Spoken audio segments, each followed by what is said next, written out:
All right, so starting off with the methods of purification. Yesterday we talked about some of the purification techniques. हमने एक overview लिया था that what's the difference between a pure substance versus an impure substance and all of that. Today we are going to talk about the different separating techniques or different techniques that we can use to purify different mixtures आपस में. एक होती है चीज elements, फिर आते हैं compounds, फिर आते हैं mixtures जो कि मिक्स हो गए हैं आपस में. आइदर दे आर मिसेबल या immiscible, either they have dissolved with each other or they are still insoluble with each other, but there are different techniques depending on क्या नोयत है उस मिक्सचर की, किस टाइप ऑफ मिक्सचर है. क्या वो ऐसा मिक्सचर है, for example sand and water की अगर बात करूं. नाउ सैंड एंड वाटर अगर एक मिक्सचर है तो दैट मीन सैंड तो इनसॉल्युबल होती है पानी में. तो मे बी एक सैंड एंड वाटर वाला जो मिक्सचर होगा उसको मैं कहूंगा immiscible liquid. ठीक है, so the first term that we are going to talk about is immiscible solutions. Immiscible solutions. Immiscible solutions वो होते हैं which have not dissolved with each other. For example, sand and water. अब sand cannot mix in water. हाँ आ सकती है, नीचे बैठ जाएगी, ठीक है, बट इट इज immiscible, मतलब कि डिसॉल्व नहीं हो सकता. तो immiscible liquids को आप सेपरेट कर सकते हो by filtration. Right, you can use the technique known as filtration. फिर एक चीज आती है मिसिबल सॉल्यूशंस. मिसेबल से क्या जेन में आता है, इमिसेबल तो मैंने आपको बता दिया. Can someone tell me, you guys can open up your mics, what do you think would be meant by miscible का क्या मतलब होगा.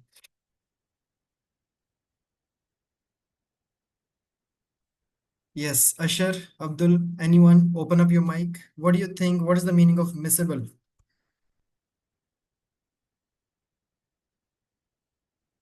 The two solutions that may have been mixed together, for example पानी और चीनी, या फिर salt and water. अब आप जब सॉल्ट पानी मिक्स करते हो ये डिसॉल्व हो जाता है. अब इसको तो आप फिल्ट्रेशन से सेपरेट नहीं कर सकते because these are miscible solutions, right? So these miscible solutions will have to be separated by using other techniques such as crystallization or distillation. So the choice of the method of separation depends on the nature of the substances being separated, and all methods rely on there being a difference of some sort as well. Usually they might have a difference in their physical properties, such as boiling point between the substances being separated, or they can be different mixtures of solids as well. और भी difference हो सकते हैं between the two solids और the solutions और any form that have mix together. Solubility भी depend करता है, डेंसिटी भी डिपेंड करता है. शायद अगर आप हनी और वाटर मिक्स करो, अगर आप शहद और पानी मिक्स करो, मे बी थोड़ी देर बाद ये अगर आप ऑयल और पानी मिक्स करो, ऑयल की डेंसिटी अगर ज्यादा है तो शायद वो नीचे बैठ जाए या फिर वो ऊपर तैरता आ जाए. अगर उसकी डेंसिटी कम है, कुछ ऑयल्स होते हैं जिनकी डेंसिटी कम होगी, वो खुद ब खुद सेपरेट हो जाएंगे. अब oil can not mix in water, तो ऑयल एक लेयर बना लेता है पानी के ऊपर. अगर आप अभी किचन में जाके एक्सपेरिमेंट करो तो जो ऑयल है, due to its less density, oil एक लेयर बना लेगा अलग से पानी के ऊपर, बट पानी में मिक्स कभी नहीं होगा. This is also an example of immiscible liquid depending on the difference in density. या कुछ होते हैं जो सॉलिबिलिटी के ऊपर डिपेंड करते हैं, जैसे मैंने कहा ना कि सैंड इमिसिबल क्यों थी, सैंड अनडिसॉल्वेबल क्यों थी, क्योंकि वो सॉल्युबल ही नहीं है पानी में. Sand can not mix in water, वो नीचे बैठ जाती है. जबकि सॉल्ट या शुगर हो गई जैसे, ठीक है, शुगर इज सॉल्युबल, वो मिसेबल सॉल्यूशन फॉर्म कर सकती है. So for a difference in solubility a suitable solvent must be chosen to ensure the desired substance only dissolves in it and not the other substances or impurities can become a part of that solution. मैंने कल बताया था mixture सारे impure होते हैं. Impure का मतलब ये नहीं कि खराब चीज़ है, गंदी चीज़ है. इम्प्योर अच्छी चीज़ें भी होती हैं. इम्प्योर का बस मतलब ये होता है कि इसमें डिफरेंट चीज़ें एडेड है ना. It has different substances added to it. It has a different, different components, different parts of the mixtures that basically make up the part of the solution. Pure substance is very clear. When we talk about a pure substance, pure का मतलब सिर्फ ये नहीं कि वो एक अच्छा solution है, साफ solution है. एक pure solution का मतलब केमिस्ट्री में ये होता है that it only contains like one type of substance. और इम्प्योर का क्या मतलब होगा, इम्प्योर सब्सटेंस का मतलब ये नहीं कि वो कोई बुरी चीज है. इम्प्योर का मतलब उसमें बस मिलावटें हैं, or maybe you can say that there is like more than one type of substance that is present in the mixture as well. We'll call it as impure. एक से ज्यादा चीजें किसी सॉल्यूशन में कोई चीजें हैं तो वो सॉल्यूशन को हम impure का नाम देंगे. अशर, अब्दुल मोमिन, is it clear? Any problem still now? You can open up your mic. No, sir. All No, right. sir. Everything is clear. No, sir. No, sir. Everything okay. Amazing guys, good job. तो immiscible liquids जो होते हैं, मैंने जो बताया, ये dissolve नहीं होंगे। इमिसिबल लिक्विड्स ये दो तरीकों से सेपरेट हो सकते हैं, by using a separating funnel और बाय डिकैंटिंग। ये क्या चीज है? फिल्ट्रेशन तो अभी हम आगे पढ़ लेंगे, इसको हमने इतना डिटेल पढ़ना नहीं। एक चीज है, आप समझो कि आप पानी लाए हो, ठीक है, और उसके नीचे मिट्टी बैठी हुई है, ठीक है, सैंड है, मिट्टी है। आप एक और साफ ग्लास लो, ठीक है, डिकैंटिंग है मतलब क्या, पोरिंग केयरफुली, और आप आहिस्ता आहिस्ता से पानी डालना शुरू करो, इसको बचा बचा के कि ये ना गिरे, बस। इसको डिकैंटिंग कहते हैं। जैसे आप कोई चीज बचा बचा के गा रहे हो, या अगर आपने चाय में चीनी मिक्स नहीं की है, कोई कहता है भाई मुझे बगैर चीनी के चाय चाहिए, आप एक नया कप लो, चीनी अभी तक नीचे बैठी हुई है, आप ऊपर से चाय हल्की हल्की डालते जाओ, ये ना हो कि नीचे वाली चीनी भी बाहर आ जाए। This is just decanting, pouring carefully, इसका और कोई मतलब नहीं है। The separating technique that you guys have to now focus on is filtration, जो कि immiscible liquids के लिए यूज है, क्योंकि सैंड वाटर का पार्ट नहीं बना। Sand did not form a mixture, it did form a mixture, it's an immiscible, मतलब कि इजीली सेपरेट हो सकता है, ऑलरेडी सेपरेटेड है, पानी नीचे बैठा हुआ है, ठीक है, पानी के नीचे बैठा हुआ है, तो इसको हम सेपरेट कर सकते हैं by separating funnel as well. अब एक तो डिपेंड करता है कि how do you know whether a mixture is immiscible, या तो उन दोनों मिक्सचर्स की अगर सॉलिबिलिटीज फर्क है, जैसे मैंने कहा ना सैंड इज इनसॉल्युबल, तो वो इमिसिबल है। दूसरा तरीका ये है कि ऑयल और वाटर ले लो। अभी आप किचन में जाओ, आप ऑयल डालो पानी के ऊपर, ऑयल बेशक सॉल्युबल हो, लेकिन ऑयल और वाटर की डेंसिटीज में एक डिफरेंस है, and due to the difference in densities they are immiscible from each other as well, वो दोनों एक दूसरे से सेपरेटेड हैं, they are not forming a solution together. तो based on different densities you can see that kerosene oil has formed a separate layer above water. This is also an example of immiscible liquids that has not formed together. अब filtration कैसे करेंगे, this is the whole method, और इसका 3 marks का question आता है in O levels and IGCSE, that how do you have to, या एक एक्सपेरिमेंट बेस आ सकता है, and it's not just for your MCQs और थ्योरी। आपका जो पेपर 4 और 6 होता है in O levels and IGCSE, alternative to practical, उसमें अगर इन्वेस्टिगेशन आ गई तो that is like 5 to 6 marks का क्वेश्चन। पूरा मेथड आपको पता होना चाहिए फिल्ट्रेशन का, including a diagram as well, ठीक है। वो हमेशा एग्जामिनर एक चीज कहता है ना पेपर में, you may draw a diagram for this question, you have to draw a diagram as well, you have to list down the apparatus as well, whatever the instruments or laboratory apparatus that you are going to use, which apparatus are you going to use and why you are going to use, ये भी सवाल आएगा आगे। अगर आपने steering rod use की है, filtering funnel use करना है, अब फिल्टर फनल बगैर फिल्टर पेपर के तो यूज नहीं होगा, तो फिल्टर पेपर भी आपने यूज करना है। You have to use another beaker as well, beaker नहीं, अगर आपने मेजर भी करना हो सोल्यूशन को, you can use a much better apparatus than beaker, which is a measuring cylinder. So I'm going to now tell you the steps, or फिर I'm going to ask you a question as well.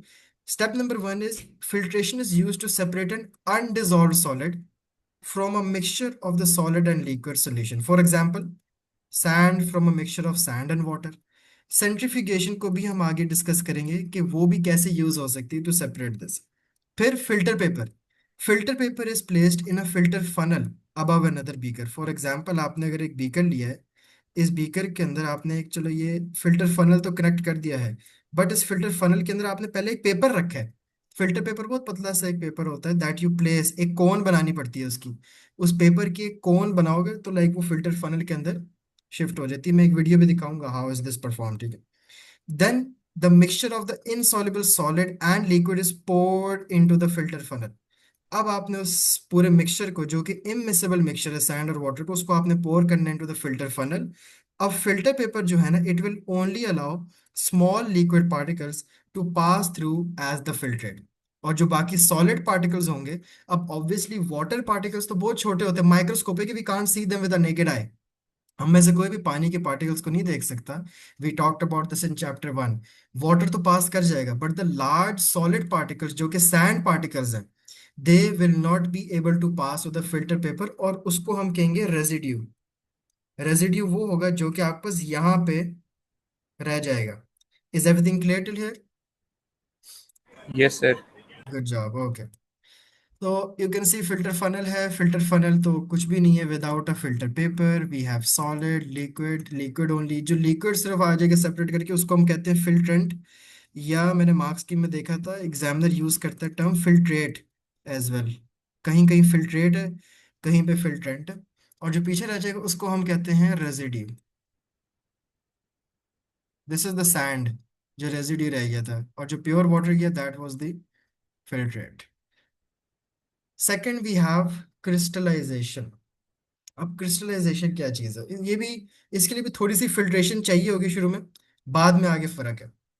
मैंने आपको पहले एक solution का बताया था विच वर immiscible liquids, ठीक है। फिर मैंने आपको बताया मिसेबल। मिसेबल क्या होते हैं? या चीनी पानी में मिक्स होगी, अब क्या करोगे? ओए होए, अब तो सेपरेट भी नहीं हो सकते। चीनी तो पानी का हिस्सा बन गई, पानी मीठा हो गया बकायदा। अब क्या करें? आपने नमक मिक्स कर दिया पानी में, ओए होए ये तो डिजोल्व हो गया। ये कौन सा मिक्सचर बन गया है? Miscible. This is now a miscible solution. अब क्या करें भाई, फिल्ट्रेशन तो कोई हेल्प नहीं करेगा। तो now we are going to separate a dissolved solid from a solution. Filtration कब था? फिल्ट्रेशन था सॉलिड फ्रॉम अ सॉल्यूशन। अब क्या है? Dissolve solid. वो बेचारा सॉलिड जो नमक या चीनी था वो डिजॉल्व हो चुके, गायब, पानी में चला गया। अब हमें एक चीज ये भी पता है कि ये आई गेस एक एमसीक्यू भी आया था कि कोई भी सॉलिड ज्यादा सॉल्युबल किस में होता है, हॉट सॉलिड में या कोल्ड सॉलिड में? Abdul can you tell me, you can open up your mic, कि कोई भी चीज अगर आपने चीनी मिक्स कर, hot solvent, exactly hot solid में क्योंकि वो ज्यादा। पार्टिकल्स की पास ज़्यादा एनर्जी होती है तो वो मिक्सअप ज़्यादा जल्दी हो जाएंगे। एग्जैक्टली ये चीज मैंने चैप्टर 1 में भी स्टूडेंट्स को बताई थी, क्योंकि उनमें ज्यादा काइनेटिक एनर्जी आ जाती है। They can melt faster as well, they can change their state faster as well. गर्म चाय में चीनी बहुत जल्दी मिक्स हो जाएगी रादर देन कोल्ड वाटर। और ये एक एमसीक्यू आ चुके हैं, बाकी थ्योरी में नहीं आता है, बस एक बेसिक सी बात है। एक और एग्जांपल है कि कॉपर सल्फेट का सोल्यूशन बन गया, उसमें से आपने कॉपर सल्फेट अलग करना है, वो भी अब डिसॉल्व हो चुके हैं। तो सबसे पहला स्टेप क्या है? द सोल्यूशन इज हीटेड, गर्म करो, चूल्हे पे रख दो, ठीक है। बंसन बर्नर यूज करें, स्टार्ट हीटिंग द सोल्यूशन। और जो भी सॉल्वेंट था, सॉल्वेंट क्या है मेरा? वाटर ले लो। वाटर मेरा सॉल्वेंट था, वो इवेपोरेट कर जाएगा, ठीक है। अब ये सोल्यूशन है, इसको मैंने हीट किया, सॉल्वेंट जो है वो इवेपोरेट कर जाएगा, ठीक है। बहुत सारा जो पानी था वो इवेपोरेट कर दिया। अब पीछे क्या बचा? पीछे आपके पास थोड़ा बहुत अभी भी सोल्यूशन बचा, लेकिन ये शदीद शदीद सैचुरेटेड सोल्यूशन है। मतलब कि जो बिल्कुल तेज मीठा वाला सोल्यूशन रह जाएगा, तेज शुगर वाला, वो सोल्यूशन रह जाएगा। ये है सैचुरेटेड सोल्यूशन। ये इतना सैचुरेटेड नहीं था, ये डाइल्यूट था। इसमें से आपने जो ऊपर ऊपर वाला काफी पानी जो था ना, वो तो इवेपोरेट बॉयल ऑफ हो गया, जैसे हमने इवेपोरेशन को डिस्कस किया था पिछले चैप्टर में। ऊपर ऊपर सरफेस पे होती है ना, वो तो गया।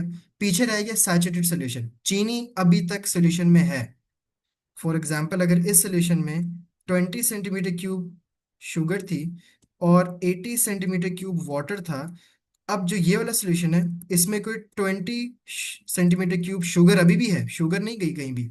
वाटर कम हो गया ना, वाटर आपके पास कह लो कोई 30 रह गई है, ठीक है। वाटर क्योंकि 50 कोई वाटर एवेपोरेट कर गया। अब इस सैचुरेटेड सोल्यूशन को आपने टेस्ट कैसे करना है कि ये सैचुरेटेड है?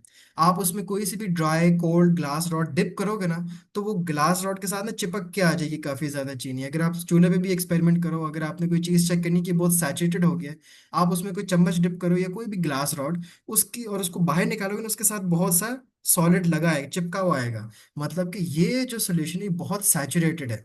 सैचुरेटेड का मतलब कि कोई भी solute as compare to the solution उसमें बहुत ज्यादा कॉन्सेंट्रेशन में है। तो उस सैचुरेटेड सोल्यूशन को हम थोड़ी देर कूल होने के लिए रखेंगे। We are going to allow it to be cooled slowly, and the solids will then come out of the solution as the solubility decreases, and then the crystals will finally grow. These crystals are then collected by filtering the solution. अब जब इस saturated solution में crystals form हो जाएंगे ना, तो आपने अब इन क्रिस्टल्स को कैसे कलेक्ट करना है? Bye filtering the solution. तो पहले हुई आपके पास क्रिस्टलाइजेशन। क्रिस्टलाइजेशन आपने क्यों की थी? जब आपके पास पहले इवेपोरेट किया सोल्यूशन, पीछे सैचुरेटेड सोल्यूशन रह गया, क्रिस्टल्स बनना शुरू हो गए, एंड पे आपने करनी फिर भी क्या है? फिल्ट्रेशन। लेकिन आप फिल्ट्रेशन से पहले जो पूरा मेथड कर रहे हो वो उसको हम क्रिस्टलाइजेशन कह रहे हैं। तो crystallisation is the whole method that involves making the saturated solution as well plus the filtration. तो filtration is a part of crystallisation as well. जब आपने एक दफा फिल्ट्रेशन कर ली, आपके पास वो क्रिस्टल्स बच जाएंगे, उनको आप ड्राई कर लो, साफ कर लो, क्लीन वीन कर लेना, तो आपके पास आ जाएंगे। ओवरव्यू लेते हैं, ठीक है, जल्दी से आप देखना, सुनना, बहुत ध्यान से सुनना सबने, कुछ लिखने की जरूरत नहीं है। This is what the solution after evaporation. बहुत सा, अब ये क्या रह गया आफ्टर वेपोरेशन, पीछे रह गया है सैचुरेटेड सोल्यूशन। और आप देख सकते हो कि सैचुरेटेड सोल्यूशन में अब क्रिस्टल्स विजिबल हो गए हैं, काफी ज्यादा, बहुत ज्यादा क्रिस्टल्स विजिबल हो गए हैं। देन इस सोल्यूशन को आप जब वेपोरेट करोगे, जो सोल्यूशन रह जाएगा, इस सोल्यूशन की फिर आपने करनी है क्या, फिल्ट्रेशन। और आगे वाला प्रोसेस आपको ऑलरेडी पता है, जो पूरा फिल्ट्रेशन में हमने ऑलरेडी पढ़ लिया था। सो फिल्ट्रेशन के अंदर तो डायरेक्ट आपने फिल्टर पेपर के अंदर सोल्यूशन डाल दिया। क्रिस्टलाइजेशन में आप डायरेक्ट नहीं डाल सकते, पहले आपको वेपोरेशन करनी है, सैचुरेटेड सोल्यूशन बनाना है जो बहुत क्रिस्टलाइज्ड सोल्यूट है, फिर आपने फिल्ट्रेशन करनी है, we will call it the crystallization. Is everything clear here? Anas, Ashar, Abdul? Yes, sir. Good job, amazing amazing. Let's watch a quick video as well, थोड़ा एक sir. ओवरव्यू हो जाए अच्छा सा, and then will move on as well. इसको evaporation भी कह सकते हो to some extent as well. Okay.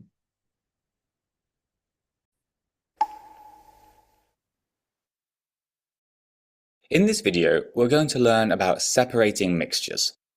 So we'll cover how filtration can separate insoluble solids from liquids, and how evaporation and crystallization can separate soluble solids from liquids. Before we start though, I want to point out some key terminology. First, as this video is all about separating mixtures, a mixture is defined as two or more different types of substances that are mixed together in the same place, and importantly, that aren't chemically joined. Some mixtures are formed when we mix together an insoluble solid, which means it can't dissolve, and a liquid. In this case, the solid doesn't dissolve, it just sinks to the bottom of the liquid, like when we mix sand with water. Another common type of mixture are solutions, which are formed when one substance, the solute, dissolves in another substance, the solvent. A classic example of this is the soluble solid salt dissolving in water to form salt water. In this case, the salt is the solute, the water is the solvent, and the salt water is the solution. As the different substances in mixtures aren't chemically joined, we can separate them using a few different physical techniques. Which technique we use depends on whether we're separating insoluble solids from liquids or soluble solids from solutions. The first and simplest technique that we're going to look at is filtration, which separates insoluble solids from liquids. This is basically the same process as using a sieve to separate food from water when you're cooking. But in chemistry, we normally use filter paper, which has lots of tiny holes in it that are small enough so that water can pass through, but not solids. We often place the filter paper within a filter funnel as well, so that we can easily pour our mixture through it, leaving the solid behind on the paper. Now, if we instead have a solution, so where a soluble solid has dissolved in a liquid, then this time we won't be able to filter it out. In this case, we'll have two options: evaporation or crystallization. For evaporation, we place our solution in an evaporating dish or a crucible, which we normally place on a tripod, and then slowly heat it with a Bunsen burner. This will cause the solvent to start evaporating, and the remaining solution to get more concentrated. After a while, crystals will start to form because it's so concentrated, and eventually all of the solvent will disappear, leaving us with dry crystals of our solid. Now, the benefit of this evaporation technique is that it's a relatively quick and easy way to separate a soluble solid from a solution. The issue, though, is that some solids will decompose when they're heated, which we call thermal decomposition. So even though we could use this technique to isolate the solid, we'd end up breaking it down into something else. This means that for solids that are susceptible to thermal decomposition, we have to use a slightly slower technique called crystallization. The first step of this method is still to place our solution into an evaporating dish and heat it. But this time we need to heat it more gently, so we might use a water bath instead of a Bunsen burner. Then once some of the solvent has evaporated, and we start to see crystals forming in the solution, we stop heating it and leave it to cool. As the solution cools, more and more crystals will form, because solids are less soluble at colder temperatures. The next thing we'd have to do is filter out these crystals from the remaining solution, using filter paper and a funnel. And then the last step would be to dry our crystals by either leaving them somewhere warm or warming them up in a drying oven.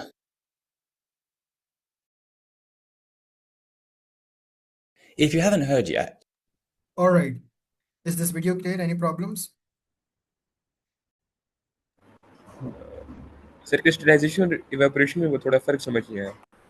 Crystallisation में evaporation हो रही है ना, सबसे जो पहला step of crystallization है ना, दैट इज इवेपोरेशन। थोड़ा आसान करके और बताता हूँ। बाद में फिल्ट्रेशन होगी फिर। हाँ, अब सही समझे। जो क्रिस्टलाइजेशन है ना, उसका जो पहला स्टेप है वो इवेपोरेशन है, और फिर उस इवेपोरेशन की फिल्ट्रेशन हो रही है। ये फर्क है।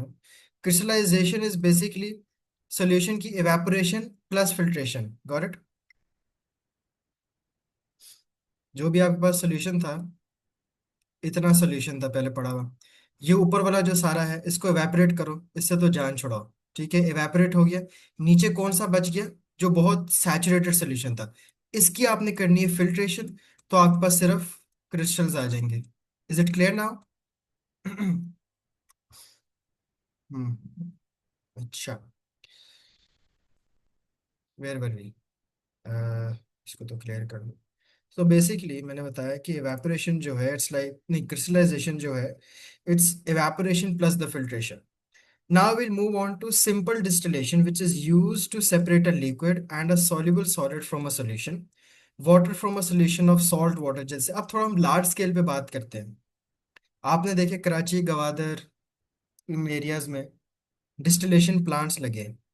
आप जो पानी पी रहे हो, फ्रेश वाटर है, ड्रिंकिंग वाटर, ये कैसे हो रहा है? क्योंकि whatever you get from the sea is what? Salt water है ना। आप डायरेक्टली ओशन का पानी तो नहीं पी सकते। जो लार्ज डिस्टिलेशन प्लांट्स लगे होते हैं, इस टेक्निक, उधर जो टेक्निक हो रही होती है, we call it simple distillation. ठीक है, where you separate a liquid and a soluble solid from a solution. अब ये पानी और बहुत सारा सॉल्ट का एक सोल्यूशन है ना, और सॉल्ट भी मिक्स्ड है, अदर मिनरल्स भी हैं, हार्ड वाटर भी कहते हैं हम इसको। The solution is first heated and the pure water evaporates, producing a vapor which rises through the neck of the round bottom flask। पहले आपने जो फिल्ट्रेशन पढ़ी, that was what? Insoluble solid from a solid, from a solution. दूसरा आपने पढ़ा soluble solid from a solution. अब आप पढ़ोगे soluble liquid from a solution. क्या आपने एक सॉल्युबल लिक्विड को अगर अलग करना है, अब सॉलिड को नहीं, अब हमें एक सॉल्यूशन में से प्योर वाटर निकालना है। How will we do that? दोनों लिक्विड्स हैं, सॉलिड का चक्कर ही नहीं है, लिक्विड को लिक्विड में से अलग करना है। ठीक है, तो the water vapour will first be evaporated again, it will pass through a condenser, जहां पे वो दोबारा कूल होगा और सॉल्यूशन बनाएगा। फॉर एग्जांपल, ध्यान से सुनना और फिर I am going to ask you again. ये आपका पास सॉल्यूशन है, कौन सा सॉल्यूशन है? The salt solution plus the water. ठीक है, सॉल्ट नहीं है, सॉल्ट सॉल्यूशन है प्लस द वाटर। अब हमें पता है कि इन दोनों का बॉइलिंग पॉइंट अलग होता है। जो वाटर का बॉइलिंग पॉइंट है वो कितना होता है?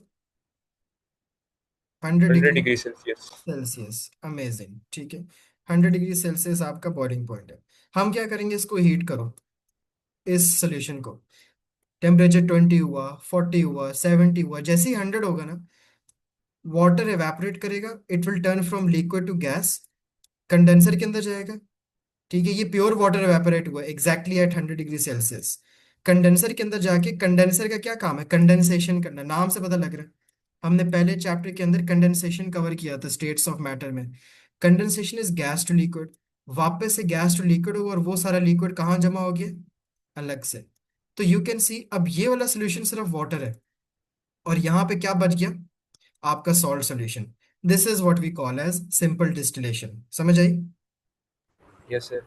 अब इस सिंपल डिस्टिलेशन को you have seen in large distillation plants है आपके पास इन गवादर एंड कराची, जहाँ पे ये it's all taking place as well on a larger scale. यहाँ पे पूरे कंट्री को जो फ्रेश वाटर सप्लाई जा रही है, that is all from this distillation plants. ठीक है, let me show you. In today's video, we're going to look at the two types of distillation that we can use to separate out mixtures that contain liquids.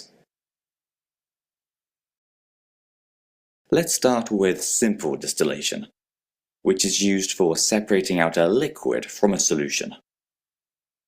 For example, we could use simple distillation to separate pure water from seawater. Before we cover how it works though, we need to be familiar with the equipment. First, we have a flask that contains the solution or the liquid mixture that we're trying to separate. And the flask is sealed at the top with a bung so that no gas can escape. We then put a thermometer through the bung so that we can measure the temperature inside the flask. Next, we have our condenser, which consists of a main pipe surrounded by a water jacket, which contains a stream of continually flowing cold water, with the water being fed into the water jacket at the bottom and coming out at the top. Then, beneath the end of our condenser, we'll have some sort of beaker to capture our pure liquid. And finally, we're going to need some sort of heating device, like a Bunsen burner, which we place under the flask. Our first step is to heat up the mixture, so that the liquid that we want evaporates. As it rises to the top of the flask, the pressure will force it down the condenser. And because we're pumping cold water through the water jacket, the vapor will cool and condense into liquid form, which will then run down the pipe and collect in the beaker.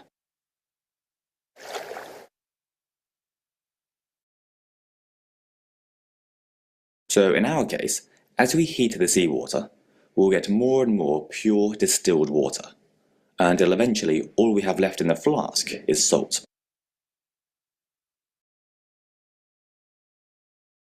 Now imagine instead that we were trying this technique with a different mixture, one containing some different liquids, like methanol, ethanol, and propanol. Because these liquids all have similar boiling points, when we heat them, more than one of them will evaporate, and so they won't be separated into pure substances.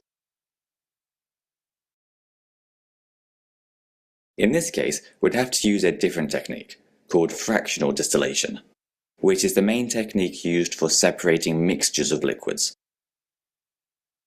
The equipment for this is pretty similar. But instead of the gas passing straight from the flask into the condenser, the vapors have to first pass through a fractionating column, which has two key features. One is that it's full of little glass rods, which provide a really high surface area. And the other is that because the column is so tall, it's actually cooler at the top than it is at the bottom.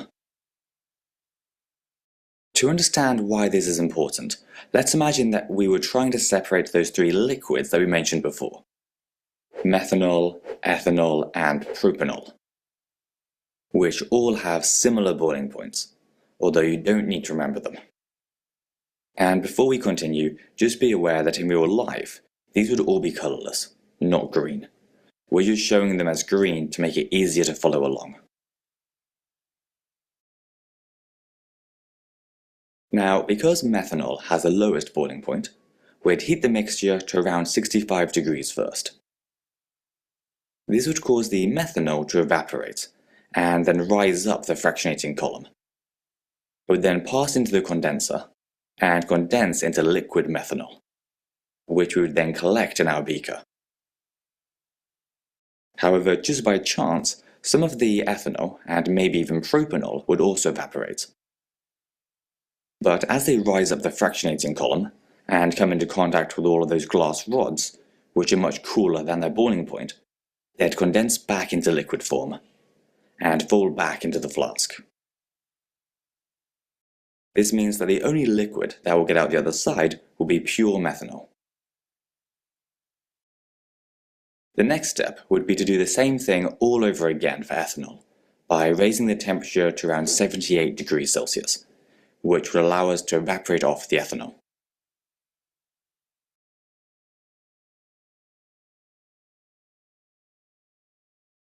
At this point, all that should be left is the propanol. So we could just assume that what we have in the flask is pure propanol. Or we could raise the temperature again to boil off the propanol, just to make sure.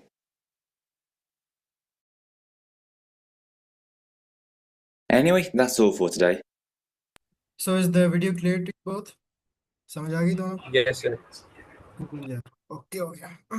Yes, sir. Good job, Asher. अच्छा, next क्या है जी?